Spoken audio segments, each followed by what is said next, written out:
A partir de agora, você ouve o podcast semanal Cooperadores da Verdade, com Rodrigo e Maria Carolina Raimann, apologética católica pela hermenêutica da continuidade.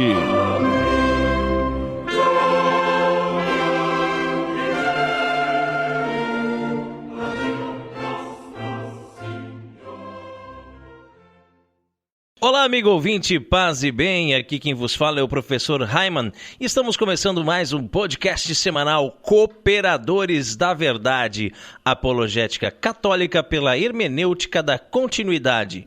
Aqui se fala a verdade, custe o que custar, doa a quem doer. Tudo bem, Carol? Tudo ótimo, Raimann, meu marido querido. Grande abraço a você, nosso ouvinte, nosso irmão que vai nos acompanhar a partir de agora. Salve Maria Imaculada. E a cooperadora de hoje, mais uma vez, é a Clara Martins. Ah, não, é o pai da Clara. Né? Para o nosso encontro mensal aqui nos estúdios Joseph Ratzinger, é o meu afilhado, Peter Martins, que novamente trouxe a Clara, né? Tudo bem, Peter? Vai aprender a cooperar com a verdade desde cedo. É a mais nova cooperadora da verdade. Lembrando que se escutarem aí os grunhidos, os chorinhos, as risadinhas, né? É Clara que está conosco aqui mais uma vez, graças a Deus, né? Olá, ouvintes, olá, padrinho, Carol, salve Maria. Bora cooperar com a verdade, então. E eu nem quero falar nada, Peter, mas eu acho assim, ó, que o Raimann, se você vier aqui sem a Clara, agora o Raimann vai achar ruim, entendeu? Então né? Você tem que sempre trazer a Clara junto mesmo. É a nossa alegria aqui. E em nosso momento de oração de hoje, além de todas as intenções que estão em nossos corações, nós queremos rezar por todas aquelas pessoas que nos ajudam com doações, os sócios do Clube do Ouvinte, os nossos parceiros de todas as rádios que nos transmitem, os nossos patrocinadores, os nossos ouvintes fiéis e todos que acompanham o nosso site ou nos seguem nas redes sociais. E estamos reunidos em nome do Pai, do Filho e do Espírito Santo. Amém. Pater noster qui es in celis, sanctificetur nomen tuum. Advenia regnum tuum, fiat voluntas tua, sicut in cielo et in terra.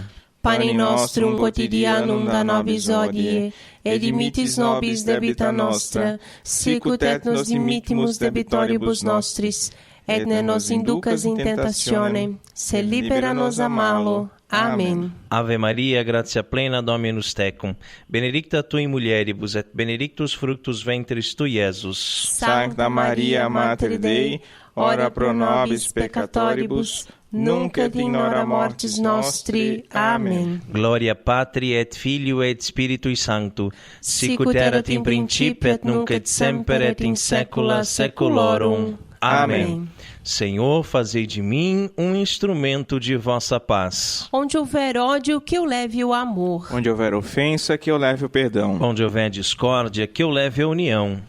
Onde houver dúvida, que eu leve a fé. Onde houver erro, que eu leve a verdade. Onde houver desespero, que eu leve a esperança. Onde houver tristeza, que eu leve a alegria. Onde houver trevas, que eu leve a luz. Ó Mestre, fazei que eu procure mais. Consolar, que ser consolado. Compreender, que ser compreendido. Amar, que ser amado. Pois é dando que se recebe. Perdoando, que se é perdoado. E é morrendo que se vive para a vida eterna. Amém. E nós continuamos reunidos em nome do Pai, do Filho e do Espírito Santo. Amém. E queremos lembrar que esse programa é transmitido atualmente por 13 rádios.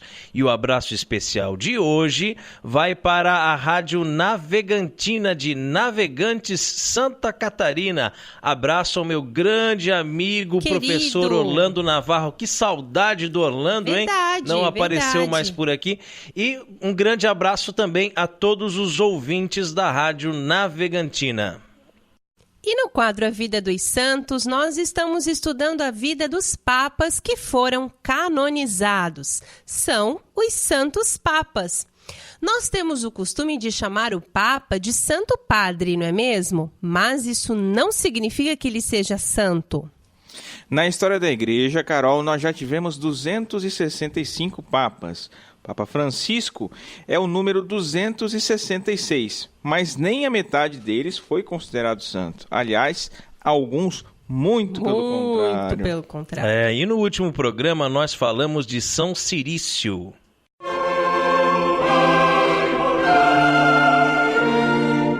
A vida dos santos.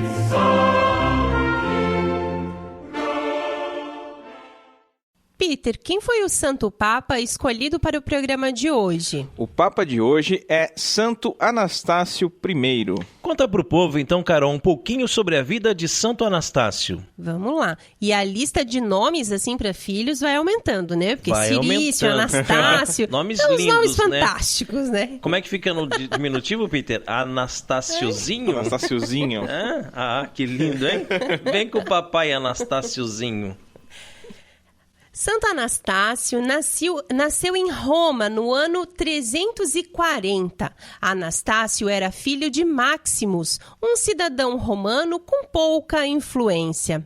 Sabe-se pouco sobre a vida de Anastácio, sendo que as principais fontes de informação sobre ele são provenientes das correspondências trocadas com Jerônimo, reconhecido mais tarde como santo, né? O grande São Jerônimo.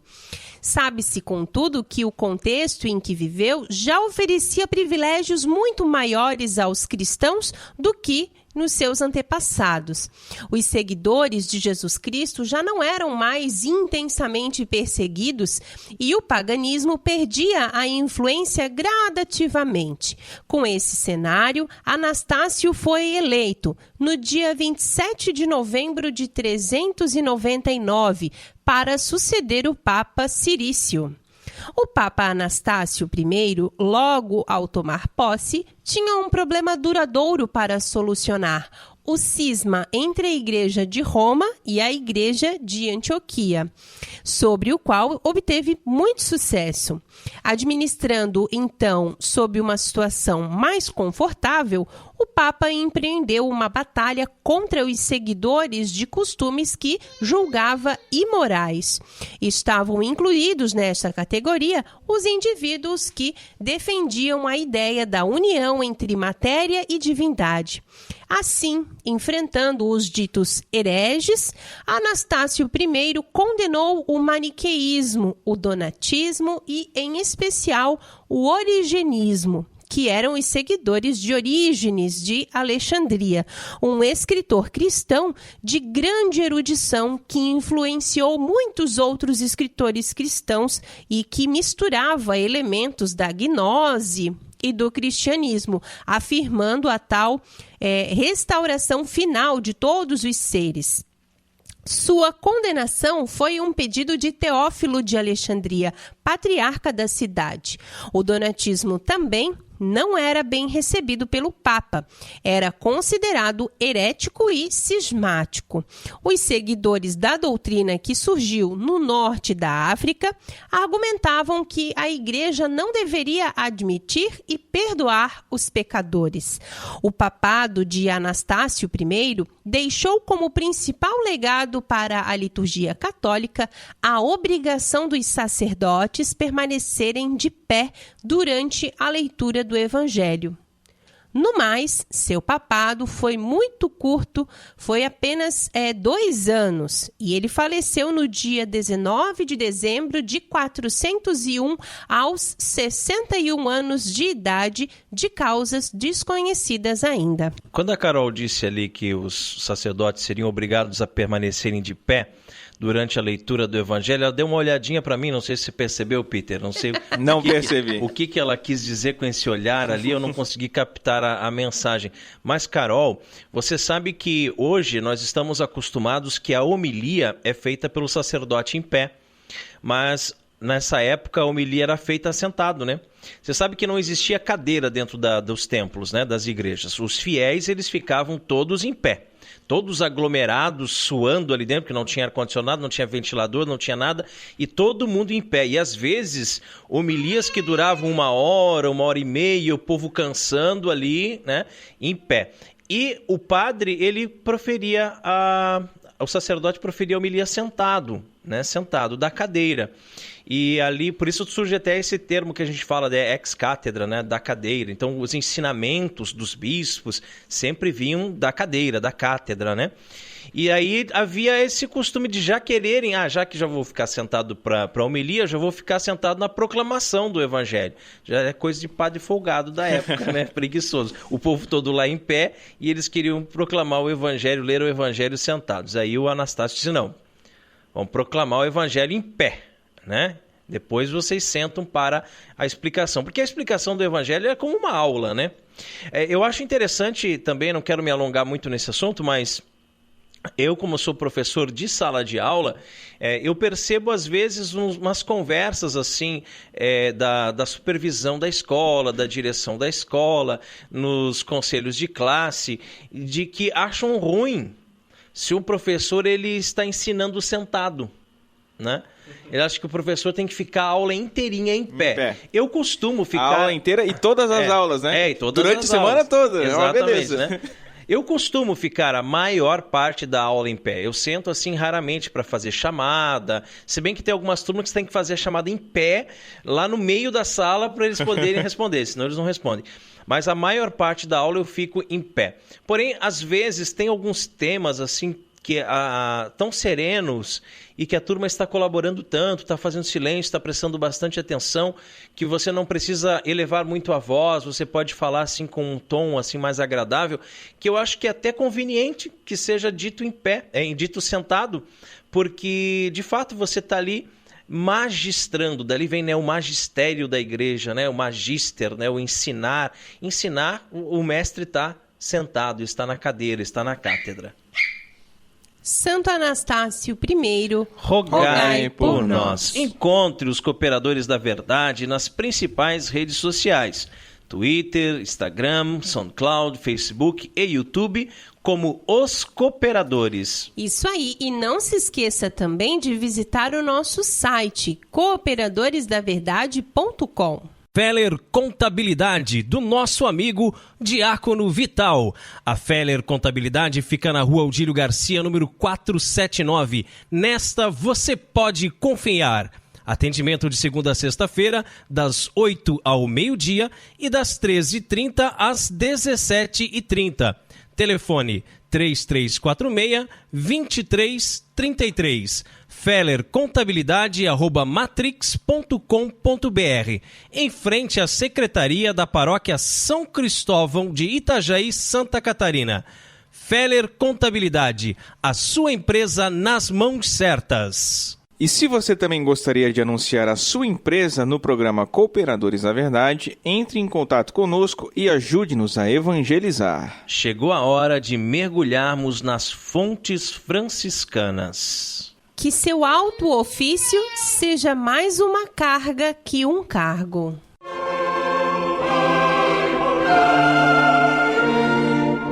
Fontes franciscanas.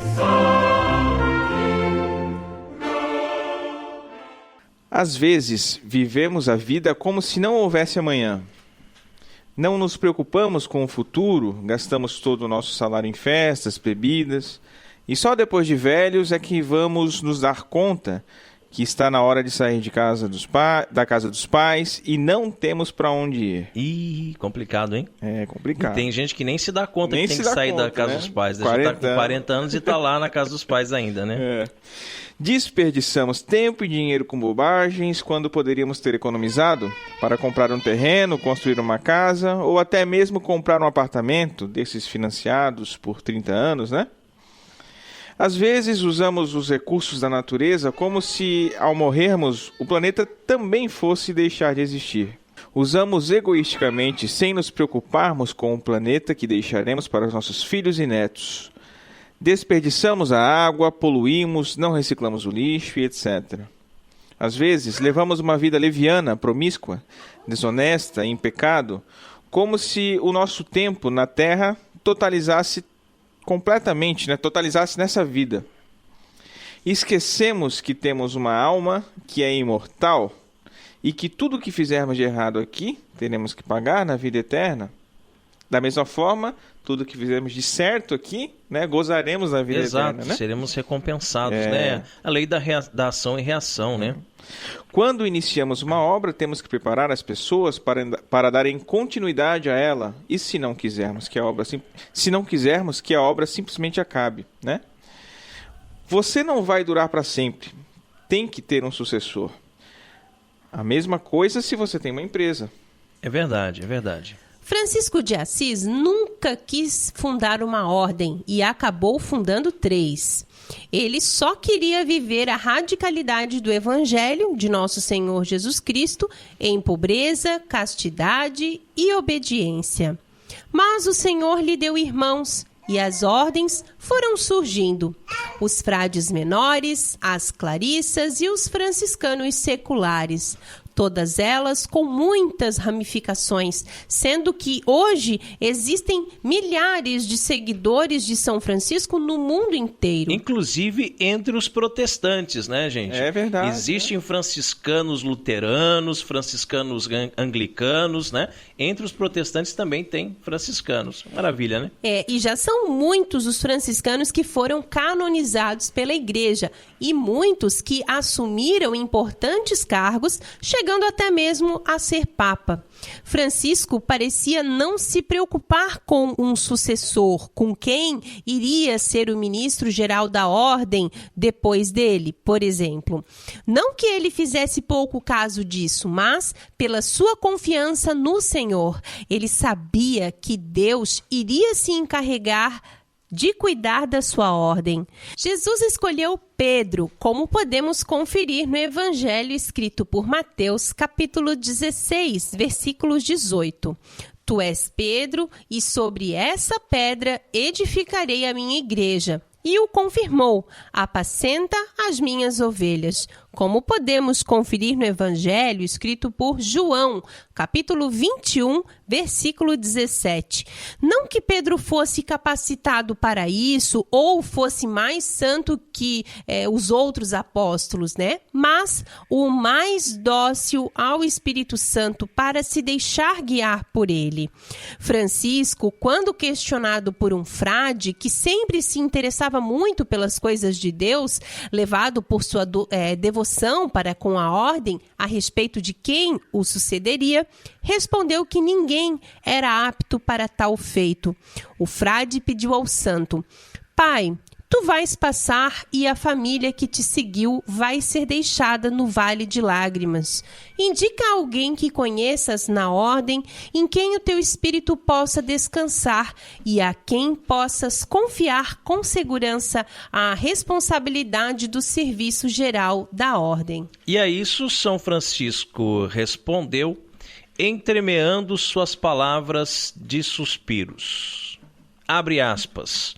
Filho, não vejo ninguém que seja suficientemente capaz de ser o comandante de um exército tão numeroso, pastor de um rebanho tão grande. Fecha aspas. Mas o santo tentou descrever como ele imaginava que deveria ser o pastor que iria guiar a ordem, e na sua descrição vemos que, de fato, não havia ninguém capacitado para tanto. Porém, percebemos também a confiança do pobrezinho de Assis na misericórdia de Deus, que jamais abandonaria a ordem. Nossas fraternidades têm um ministro local. Depois temos o ministro regional e o ministro nacional. Por fim, temos o ministro geral. Estou falando aqui das fraternidades da Ordem Franciscana Secular, da qual Maria Carolina e eu fazemos parte como professos. Acredito que todos deveriam saber como Francisco imaginava que deveria ser o ministro, para assim concluir por si só se são bons ministros, se correspondem com aquilo que o Santo de Deus queria ou não. Entre outras características que podem ser encontradas nas fontes franciscanas, São Francisco de Assis diz que o ministro deveria ser um homem de vida austeríssima. E aqui eu quero colocar um parêntese, porque ele fala um homem, ele não fala uma mulher, né? E quantas das nossas fraternidades têm ministras e não ministros? As nossas constituições permitem que seja uma mulher, mas olha o que o Francisco dizia, um homem, ele já começa por aí, né? De vida austeríssima, amigo do esforço pela oração, que não olhasse as coisas pelo ângulo sórdido do favoritismo, né? Não vai ter os frades favoritos, os amigos favoritos, os irmãos favoritos dele. Que detestasse o dinheiro, que consolasse os aflitos e que jamais maculasse a beleza austera da justiça pelo desejo de preservar a própria honra, e que visse em seu alto ofício mais uma carga que um cargo. Que assim seja. Amém. Fontes Franciscanas conta com o apoio da Livraria Católica Auxílio dos Cristãos. Artigos religiosos. A Livraria Auxílio dos Cristãos fica na Praça Governador Irineu Bornhausen, centro de Itajaí, no estacionamento da Igreja Matriz do Santíssimo Sacramento. Calendários, bíblias, livros, artigos litúrgicos, camisetas, cartões, presépios, crucifixos, imagens sacras, CDs, DVDs e muito mais. Telefone 3349-0692. 3349-0692. Livraria Auxílio dos Cristãos.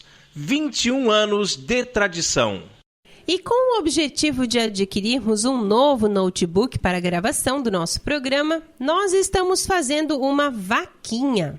Entre em nosso site e clique em vaquinha com K. Tá tão magrinha.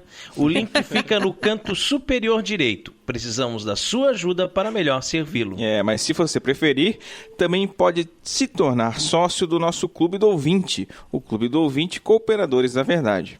E ao se tornar um sócio, além de ajudar e muito com essa obra de evangelização, tem várias recompensas. Entre em nosso site e clique em apoia.se. Está lá do lado da vaquinha.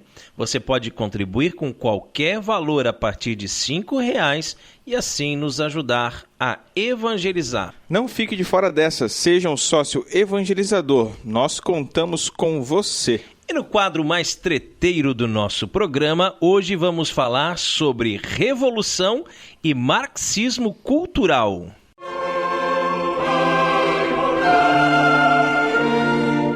A hora da treta.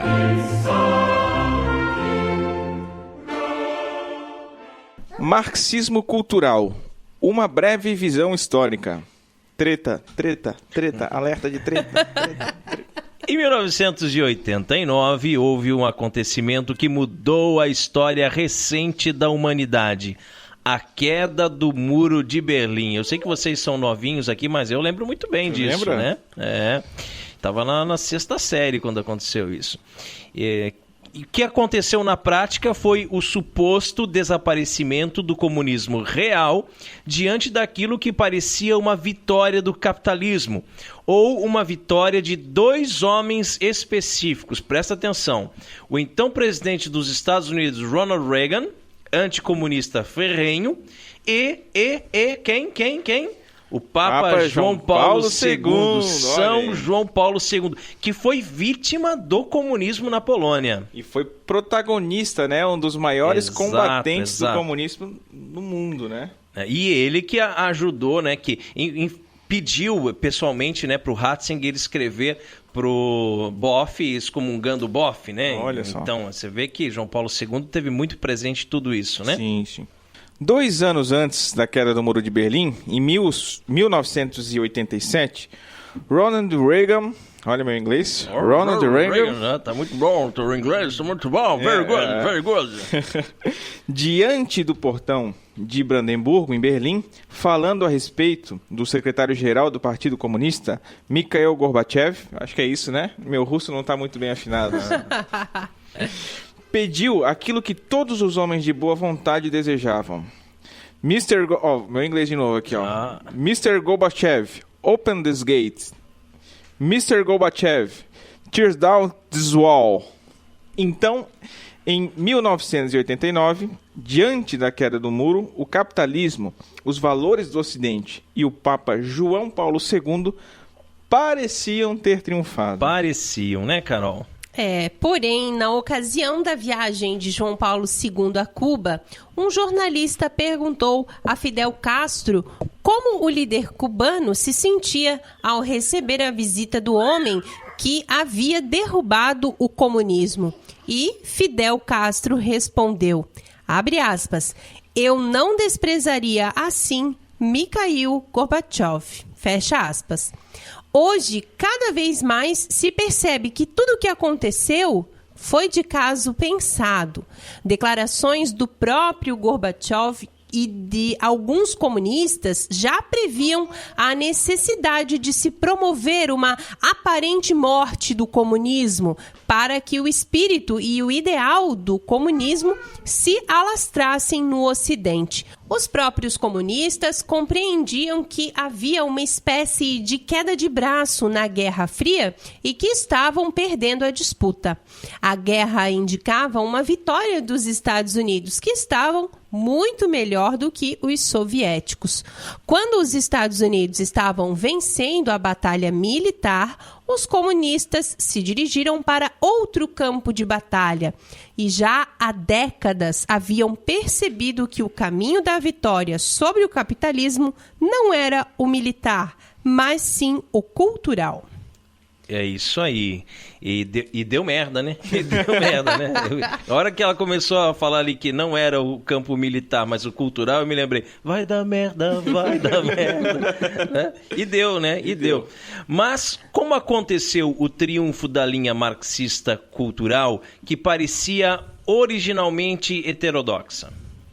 Olha, no século XIX, Karl Marx, sabe aquele barbudo? Defendia, não o Lula, outro barbudo, outro que não prestava, a ideia de que a sociedade era injusta porque explorava o trabalhador. Justo ele que nunca trabalhou na vida, né? Era necessário que, através de um método revolucionário armado, a classe trabalhadora tomasse posse do governo, implantando uma ditadura do proletariado, controlando os meios de produção. E essa ditadura seria uma ponte para uma sociedade que, ao final, seria justa, sem classes, sem governo. Quase um negócio anarquista. Anarquista, né? É claro. A conclusão do socialismo é a anarquia, né? Uhum. Em suma, o ideal de Marx era a implantação de um paraíso terrestre, de uma sociedade justa, perfeita, através do poder criativo do mal. Marx, porém, não é a origem de tal pensamento, mas somente um porta-voz. Afirmar a força criativa do mal, do negativo, que da destruição faz surgir algo bom, é um princípio da filosofia hegeliana. De uma antítese forte, segundo Hegel, surge uma síntese ainda superior, né? Hegel identifica uma espécie de injustiça com o mal, com o negativo, que foi demonizado, exorcizado, criando imobilismo e falta de vitalidade. Então, traz para a filosofia algo que já era enxergado e defendido pela arte e pelo romance. Dê asas à maldade e acontecerá algo de bom. Olha que loucura! Mas isso foi o que Hegel propôs com a sua dialética. Marx levou tal conceito à prática. No caso de Marx e da Revolução Armada, a luta seria suprassumida, levada para cima. Matar, destruir, hostilizar a civilização, trazer abaixo a ordem, foi o caminho adotado ou proposto, por ele para a produção de uma ordem superior. E esse mesmo princípio é o que governa a vida de muitos sacerdotes e muitos bispos dentro da própria igreja hoje. Muitos fazem automaticamente coisas que não sabem de onde vêm. É preciso que, desde o início, estas realidades fiquem claras, para que se consiga distinguir claramente qual o papel que cada personagem desempenha na igreja. Uma pessoa só pode ser julgada a partir das coisas que combate. Se alguém diz que é a favor dos pobres, dizendo que ama a justiça social, o único critério para verificar se está dizendo a verdade ou não é analisar o que irá combater. Se combate tudo o que há de sagrado, como liturgia do missal, a disciplina do Código de Direito Canônico e a doutrina do Catecismo da Igreja Católica, percebe-se claramente uma realidade diversa daquela que é apresentada costumeiramente. Uma coisa é a propaganda que é feita de si mesma. Outra é o verdadeiro intento de cada pessoa em seu agir cotidiano. Ou seja, eu digo uma coisa, mas eu faço outra. Claro. Um exemplo pode ser encontrado numa pessoa que declara o seu amor à verdadeira tradição, mas não uma tradição, entre aspas, engessada, né, do Concílio de Trento. Vocês são muito trentinos. Que afirma amar os santos, mas somente os que são comprometidos, né? Com MST, etc, etc, né? Que diz amar a liturgia, mas a liturgia enculturada, capaz de falar com o povo, né? Na realidade, em todos os casos citados, é necessário entender que existe um princípio de ação marxista que permeia todos os comportamentos. É o princípio do negativo, do destruidor, que busca pôr abaixo toda a estrutura vigente para que uma melhor seja erigida. O Papa Bento XVI esteve na Alemanha, no Congresso Nacional, Bundestag, e dirigiu uma palestra aos parlamentares do seu país. Ele foi aplaudido efusivamente de pé por quase todos os congressistas, exceto por um pequeno número de pessoas de um determinado partido. Em suas palavras conclusivas, o Papa disse o seguinte, abre aspas, a cultura da Europa nasceu do encontro entre Jerusalém, Atenas e Roma, do encontro entre a fé no Deus de Israel, a razão filosófica dos gregos e o pensamento jurídico de Roma. Este tríplice encontro forma a identidade íntima da Europa, na consciência da responsabilidade do homem diante de Deus e no reconhecimento da dignidade inviolável do homem, de cada homem. Este encontro fixou critérios do direito, cuja defesa é nossa tarefa neste momento histórico. Fecha aspas. Corajoso Bento XVI, hein? E segundo ele, é necessário defender a fé cristã, o direito romano, a filosofia grega, porque existe um movimento revolucionário que está derrubando, ou já derrubou, estas 3 colunas da civilização ocidental. O Papa professa publicamente que é necessário reerguê-las. É preciso, porém, deixar claro quem quer e por que quer destruir estas colunas, né, meus amigos? O Papa está falando, né? Não é a teoria da conspiração que nós estamos criando aqui, né? Então tem uma autoridade intelectualíssima, aliás, né, por trás, que concorda com o que a gente está falando. Aliás, nós concordamos com o que o Papa fala, né? Hegel e Marx, então, colocam a realidade do trabalho do negativo. Marx, por exemplo, quer, através de um trabalho de destruição, trazer abaixo uma ordem em um sistema que, segundo ele, oprimia o trabalhador. Marx profetizou uma sociedade justa, sem classe, sem governo, dizendo que isso aconteceria por uma revolução dos trabalhadores. Previa que os trabalhadores iriam sofrer tanto debaixo da pressão dos capitalistas que, mais cedo ou mais tarde, haveria tanto conflito a ponto de estourar uma revolta. Sua obra O Manifesto do Partido Comunista termina com um convite para a união dos proletários.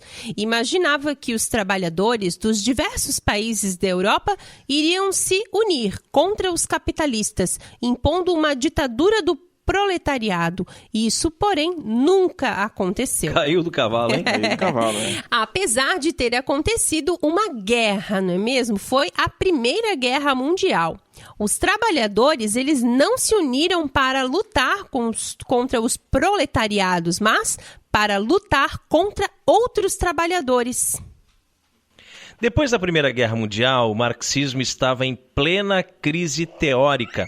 Como foi possível a união dos trabalhadores para matar outros trabalhadores, buscando defender os interesses de seus patrões? Quem os alienou? Marx, de certa forma, já havia encontrado a solução, entre aspas, né, em uma de suas frases mais conhecidas. A religião é o ópio do povo. Marx havia entendido que havia um fator cultural que alienava o povo, porém não conseguiu elaborar tal pensamento de forma adequada. esse pensamento, então, foi elaborado de forma independente, né, pelo húngaro Georg, né, Lukács, e o italiano Antonio Gramsci, que teve, então, o seu método acolhido pelos ditos marxistas culturais, né? Quando terminou a Primeira Guerra, diante da crise teórica do marxismo, para Gramsci e para os marxistas culturais, o grande adversário a ser derrubado mostrou sua face: a ética judaico-cristã, a filosofia grega e o direito romano.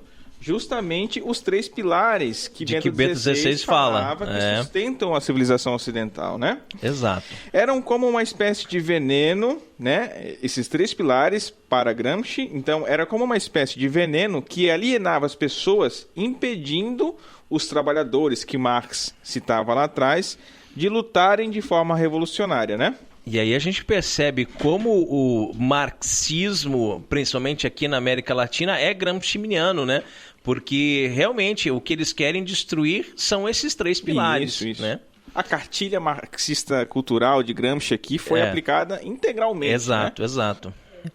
Gramsci esteve na União Soviética durante a década de 20. Presenciou a tentativa de Lenin de estabelecer as bases do Estado soviético. Viu também quando Stalin tomou as rédeas do partido, matando vários dissidentes comunistas. Trotsky, por exemplo, né, foi um deles. Ele viu que o comportamento de Stalin era a aplicação prática da filosofia de Hegel. Gramsci pôde compreender que era necessário destruir, trazer abaixo a cultura ocidental, mas que não haveria solução pelo caminho stalinista. Era preciso implodir as 3 colunas do Ocidente lentamente, anonimamente e gradualmente. Na técnica gramsciana, nada pode ser ostensivo, tudo deve ser feito disfarçadamente, com o veneno sendo ministrado ao paciente como se fosse um remédio, né? Como se fosse o medicamento da sua salvação. Em outras palavras, é necessário destruir a cultura ocidental em nome da dignidade e da liberdade do homem. Em nome da liberdade, cria-se a ditadura. E, em nome dos direitos humanos, cerceiam-se os direitos do homem. É uma maravilha, né? Não sei como é que eles conseguem pensar uma maldade dessa. Então, uma coisa é aquilo que o marxismo cultural alardeia, né? Outra coisa é o que verdadeiramente ele busca fazer. Em nosso país, um exemplo disso é a aprovação do casamento homossexual. Pareamento, né? Claro. Tudo feito em nome da tal dignidade humana, né? Pois os homossexuais não podem ser oprimidos, têm seus direitos, não podem ser vítimas de um olhar preconceituoso. Ué, mas não eram os comunistas em Cuba que fuzilavam os homossexuais no paredão? Pois é. Né? O objetivo, na realidade, é outro, né, gente? Claro, é a destruição da família. Pois para o pensamento marxista, a família é um valor burguês, uma desgraça que precisa ser extinta, já que está baseada em elementos que impedem a revolução. A propriedade privada, bens passados para herdeiros, perpetuação da propriedade privada, nesse caso, né, porque vai ficando na família, a opressão patriarcal, o homem é maior do que a mulher, não há igualdade, e a ética sexual burguesa. Só como exemplo, numa relação homossexual, existe uma clara afronta à ética sexual cristã, uma violação do patriarcalismo ocidental, né? Porque não há herdeiros, ou seja, não precisamos explicar para ninguém que ali não nasce nada, né, gente? Né? Que órgão excretor não reproduz. Viva o Levi Fidelix, né? É verdade. A propaganda é a defesa dos direitos homossexuais, mas o interesse verdadeiro é a destruição da família. Então, e quanta gente que cai nessa, né, Peter, Carol? Quanta gente que cai, você é preconceituoso, você não gosta de homossexual. Não é nada disso, é que vocês não estão enxergando, gente, que essa é só a propaganda, porque o verdadeiro interesse é destruir a família. Inclusive, usam, né, dos próprios homossexuais, usam mesmo, assim, né, como um elemento político, né, de pautas progressistas para destruir a família, né? Como o povo está alienado com um pensamento cristão muito arraigado, é necessário entrar em sua consciência e arrancar à força os valores burgueses que impedem a revolução. Mais uma vez, o caminho é olhar para o que é combatido, não para aquilo que pretensamente é defendido. É verdade. Esta introdução que nós fizemos aqui buscou colocar uma visão panorâmica do que é o marxismo cultural.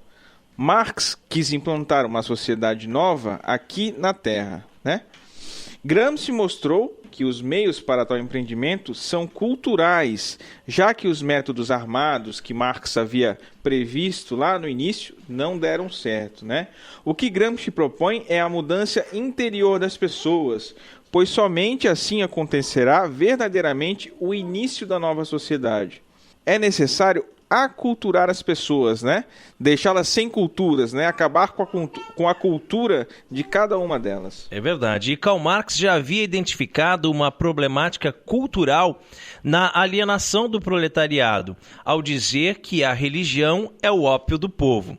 Isso foi analisado de forma mais sistemática por Antônio Gramsci, que vivenciou toda a crise teórica do comunismo após a Primeira Guerra.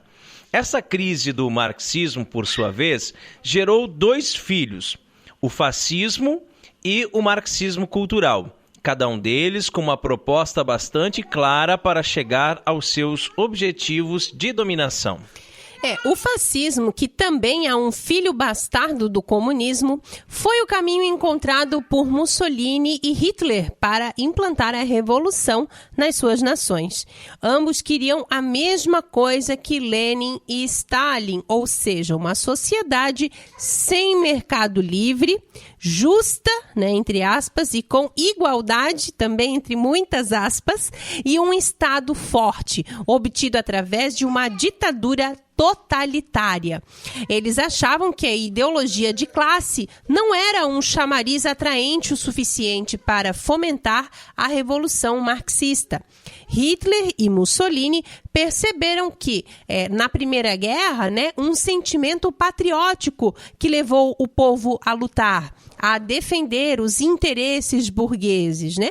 E criaram, então, o fascismo, enquanto o marketing de Stalin falava do proletariado, do trabalhador, da lógica de classes. Hitler e Mussolini falavam dos sentimentos nacionais, de raça, ou seja, dos princípios norteadores do fascismo. Por outro lado, Antônio Gramsci, grande propunhador do marxismo cultural, colocou como projeto para a implantação do socialismo e do marxismo a destruição lenta e gradativa da cultura ocidental. A esse processo, Gramsci chamou de modificação do senso comum. Para que houvesse um predomínio da mentalidade marxista, não havia a necessidade de uma grande estrutura que sustentasse o saber. Bastava apenas uma ideologia convincente, numa espécie de jogo de marketing, né? Para o marxismo, sem sombra de dúvidas, não existe a verdade, mas um jogo de marketing, né? E como visto, tanto o fascismo como o marxismo cultural faziam basicamente as mesmas coisas, com a simples diferença de usar uma propaganda diferente para alcançar os mesmos objetivos. A mentalidade revolucionária funciona assim, metamorfoseando seu marketing de acordo com a época. Por exemplo, Stalin pretendia implementar implantar o socialismo através de uma sociedade ateia, marcada pela perseguição à igreja. Os novos marxistas perceberam que perseguir a igreja é algo sempre danoso ao ideal revolucionário, pois quanto mais cristãos são mortos, mais mártires são criados e mais forte fica o cristianismo. Com o passar do tempo, perceberam que o caminho mais seguro para mudar a mentalidade do mundo é o de entrar na igreja e mudá-la por dentro. Bingo! É, claro, né? Os marxistas sabem que a igreja é sustentada por uma lógica burguesa, que tem apego ao certo e ao errado, ao moral e ao imoral, e usarão isso contra a própria igreja, né? Exato. Eles não têm uma opinião clara sobre qualquer tema. Quando algo ajuda a revolução, então, são favoráveis. Quando atrapalha, abominam, né? Exatamente. Por isso, o marxismo tem um sistema racional versátil, revolucionário e dialético. Gramsci já alertava para a não existência do bem ou do mal, tendo como um de seus inspiradores a figura de Maquiavel, ao dizer que tudo aquilo que Maquiavel fez a favor do príncipe precisava ser feito a favor do Partido Comunista. Existe aquilo que é oportuno, aquilo que ajuda ou não a revolução. Tudo o que existe de realidade racional é fruto de uma criação humana. Não existe verdade que determine um agir. Isso é bastante coerente da parte dos marxistas, pois só haveria uma ordem a ser seguida no agir se houvesse um intelecto criador. Como são ateus, defendem que o intelecto criador não existe e, portanto, não há ordem a ser seguida ou verdade que determine o agir humano. Só para esclarecer essa ideia, dizer que a ordem que existe no mundo não é obra de um criador não foi mérito dos marxistas, não. Por incrível que pareça, a visão tradicional de que a ordem que existe no mundo é criacional, racional, foi combatida por obra de um cristão piedoso chamado Immanuel Kant. Para Kant, o mundo em si, os objetos, o númeno, o que está fora da mente humana é irracional, caótico. O que realmente existe é desconhecido, pois o homem só tem acesso a um fenômeno que é compreensível ao intelecto graças às categorias mentais que condicionam e possibilitam o pensamento. Na crítica da razão pura, por exemplo, Kant mostra que a ordem da física newtoniana não está no número, na coisa em si, e também não foi colocada nas coisas pelo Criador. Na verdade, a ordem foi imposta à realidade pelo intelecto. A física de Newton funciona não porque o mundo é assim, mas porque a mente humana a fez assim. Kant, assim, é um grande exemplo de paralaxe cognitiva. Então, Carol, parece que fica um pouco confuso tudo isso, mas tenta dar uma resumida aqui sobre o pensamento de Kant para que os nossos ouvintes consigam entender. Resumindo, para Kant, a realidade é absolutamente caótica e irracional. Quem cria a racionalidade é o intelecto humano. O marxismo também pensa dessa forma, não por concordar com o pensamento kantiano, mas por afirmar que a ordem imposta ao mundo irracional é a que traduz o interesse de uma classe especificamente, o da classe burguesa, né? Segundo o marxismo, existe uma superestrutura baseada na religião judaico-cristã, na filosofia grega e no direito romano. Sempre esses três pilares, né? Que justifica o status quo, né? A situação opressora na qual a sociedade se encontra, então. Esta superestrutura cria uma cultura que busca defender seus interesses de classe. As pessoas inoculadas por essa cultura passam a defender o interesse da classe burguesa. Bom, então como nós anunciamos lá no início, e que é o título desse programa, né? É apenas uma breve visão histórica. Tem muito mais coisa para a gente falar sobre esse assunto, mas o nosso tempo, infelizmente, é bem limitado. Então vamos concluir, né? É necessário entender que os agentes da luta cultural possuem visões de mundo diferentes. Assim, para que a revolução cultural aconteça, é necessário incutir na cabeça dos cristãos a ideia de que o cristão não odeia nada, de que ele deve defender a paz, custe o que custar. A Igreja, à medida que vai assimilando as ideias revolucionárias, passa a ser uma sociedade igualitária e que, por engenharia social, quer implantar neste mundo uma terra sem males. Os marxistas sabem que sem transformação da religião numa força socialista, a revolução não irá acontecer. E o crédito desse texto, que serviu de base para nossa reflexão, mais uma vez é do site padrepauloricardo.org. E chegamos à hora mais esperada aqui do programa Cooperadores da Verdade. Os puritanos piram, hein?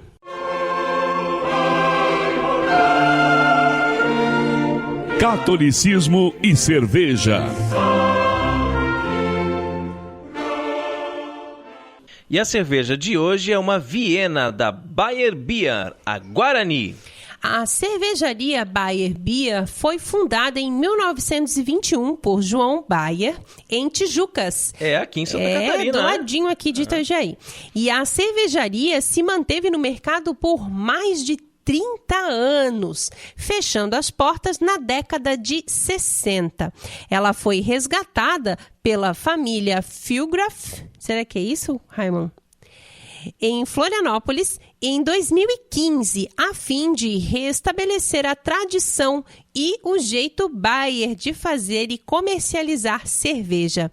A Bayer Beer preza pela qualidade e experiência de seus apreciadores através de suas deliciosas cervejas. Atualmente são produzidas as cervejas Dourada, que é a Pilsen, Tijucas Nego, que é a Weiss, Indiana, que é a Pale Ale, Guarani, Viena, e a Nacional, que é a Helles. Helles é assim mesmo que se fala, né? E 20 diferentes chopps, olha que só quanta coisa, né? Distribuída em diversos estabelecimentos na Grande Florianópolis, inaugurou sua primeira unidade no Córrego Grande em junho de 2016, com uma casa aconchegante e diferenciada. Então, Maria Carolina, conta pro povo aí como é que nós conhecemos essa casa aconchegante e diferenciada. Muito bacana, né, Raimon? Nós estávamos em Florianópolis para um curso ali na Paróquia da Trindade e aí nós fizemos uma pesquisa no sábado à noite, né? Nós fizemos uma pesquisa de uma choperia ali perto e foi o Google que nos levou até lá, na verdade, lá, né? Nós vimos as fotos e achamos muito bacana, assim, o local e aí acabamos indo bem fácil, assim, de encontrar, né? Estacionamento amplo, né? Um lugar bacana. bonito, Um lugar realmente lindo, uma luz lindo. agradável, um ambiente bom, um atendimento muito acolhedor, né? Os garçons super atenciosos, chopp de altíssima qualidade, exatamente, preço muito acessível, né? E ali nós pudemos conversar com a dona do estabelecimento, que contou um pouquinho da história da cerveja, que era do avô dela, né? A cervejaria e tudo mais. Então fomos muito bem acolhidos ali. Então, se você estiver em Florianópolis, né, vale a pena visitar aí essa cervejaria. E voltando à cerveja em si, essa cerveja, ela tem na sua composição água, malte, lúpulos e levedura, ou seja, ela está dentro da Reinheitsgebot, né, a lei da pureza alemã de 1516. A graduação alcoólica é de apenas 4,6%. E devido à utilização de maltes tostados e levemente adocicados, possui coloração marrom avermelhada e sua espuma é baixa e persistente. Esse estilo harmoniza com risoto de fungo e sopa minestrone. A choperia Bayer Beer trabalha também com entrega em domicílio, hein? Para festas de aniversário e eventos em geral. Então, para quem não conhece, então fica ali na rua Vera Linhares de Andrade, 2095, no Córrego Grande, na Grande Florianópolis. O telefone para contato, anota aí, 48 3733 4344. E também tem o celular, né? Também 48 99 982 1415. O site é bayerbeer.com.br. Oremos. Abençoai, Senhor, esta criatura cerveja, que da riqueza do grão vos dignastes produzir, para que seja remédio salutar ao gênero humano. Concedei ainda, pela invocação do vosso santo nome, que quem quer que dela beba, receba de vós a saúde do corpo e a tutela da alma. Por Cristo nosso Senhor. Amém. Linda a cerveja, hein? Nossa. Olha só essa cor avermelhada aqui do malte. Né? Uma espuma muito bonita também. A embalagem, muito a garrafa cheirosa. também. Muito bonita, bem produzida. O Peter, que trabalha com designer aqui, que entende dos paranauês aí, né? Bonita garrafa, parabéns. Né? Uma tradição aí de quase 100 anos, né, gente? É uma coisa fantástica mesmo. Cheiro muito bom, hein? Vamos provar, então? Viena é um dos meus estilos preferidos aí. Nossa, muito boa. Muito gostosa. Que delícia. Preenche bem a boca, muito, né? Muito. Um amargor acentuado que não fica no retrogosto. Ele, no retrogosto já fica doce, né? O adocicado bem presente, leve, né? Sim. O amargor ele vem no início ali e depois fica bem docinha, né? É. Muito gostosa Muito mesmo. boa, tem um cheiro muito bom, né? Em todos Essa os temperatura de aspectos. serviço aqui tá ótima também, bem gelada. Também, né? tá bem O boa. dia hoje tá bem quente, então... E aprovadíssima cerveja, aprovadíssima cervejaria, né? Vale a pena conhecer, vale a pena visitar. Fica a dica aí pro pessoal de Florianópolis. Vale muito, muito a pena visitar a cervejaria Bayer Beer, viu? Vale muito a pena. Os chopps que a gente tomou lá, né, Raiman? Fantástico. Uma delícia, um melhor do que o outro. Encheram a cara lá, muito então. bom. Não enchemos a cara, mas né, nos refrescamos à vontade depois de um dia exaustivo de curso. E você que está nos ouvindo agora também sabe fazer cerveja e quer ter a sua obra-prima degustada aqui no Cooperadores da Verdade e ainda ganhar uma propaganda na faixa? Entre em contato conosco pelo e-mail contato@cooperadoresdaverdade.com. Catolicismo e cerveja conta com o apoio da Beer House Cervejas Especiais. Empório especializado em cervejas nacionais e importadas, com agradável espaço para degustação e inúmeras opções para presentes. Produtos para harmonização, copos, taças, kits e cestas e, é claro, muita cerveja. Aberto ao público de segunda a sexta, das 15 às 23 horas e aos sábados, das 10 às 22 horas. A nossa missão é trazer o universo cervejeiro cada vez mais próximo dos apreciadores dessa bebida inigualável. A Beer House está situada à Avenida Coronel Marcos Conder, número 950, Sala Térrea, Centro, Itajaí, Santa Catarina. beerhousemkt@gmail.com. Fone 3045-5821. Beer House, a primeira casa cervejeira de Itajaí. E rezemos a Virgem que nos proteja, nos guie e cuide do nosso apostolado. Salve Regina, Mater Misericordiae, vita dulcedo spes nostra salve. A te clamamos, exulis filii Eve, a te suspiramus gementes et flentes in ac lacrimarum vale. Ea ergo advocata nostra, illos tuos misericordis oculos ad nos converte, et Iesum benedictum fructum ventris tui, nobis pos hoc exilium ostende. Ó Clemens, ó Pia, ó Dulce Virgo Maria, ora pro nobis Sancta Dei Genitrix, ut dignificiamus promissionibus Christi. Amém. Subtum presidium confugimus Sancta Dei Genitrix, nostras deprecationes ne despicias in necessitatibus nostris, sed a periculis cunquis libera nos semper, Virgo gloriosa et benedicta. Amém. E chegamos ao fim de mais um programa Cooperadores da Verdade, com a participação especialíssima da Clara, mais uma vez. E venha você também ser um cooperador. Colabore com esse apostolado, fazendo a sua doação para que possamos adquirir equipamentos melhores e manter esse programa no ar. Contamos com a sua generosidade e também com a sua oração. Muito obrigado a você que nos acompanhou nesse podcast. Ajude a divulgar, compartilhando nas redes sociais. Muito obrigado, padrinho. Carol, foi um prazer estar aqui de novo. Deus abençoe a todos os ouvintes. Salve Maria. Muito obrigada também, Peter. Um grande abraço a você que nos acompanhou a partir de agora.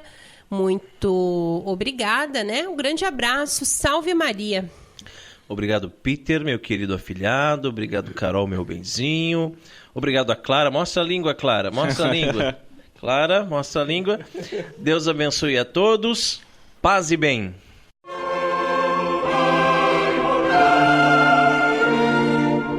Você ouviu Cooperadores da Verdade, com Rodrigo e Maria Carolina Raimann. Apologética católica pela hermenêutica da continuidade.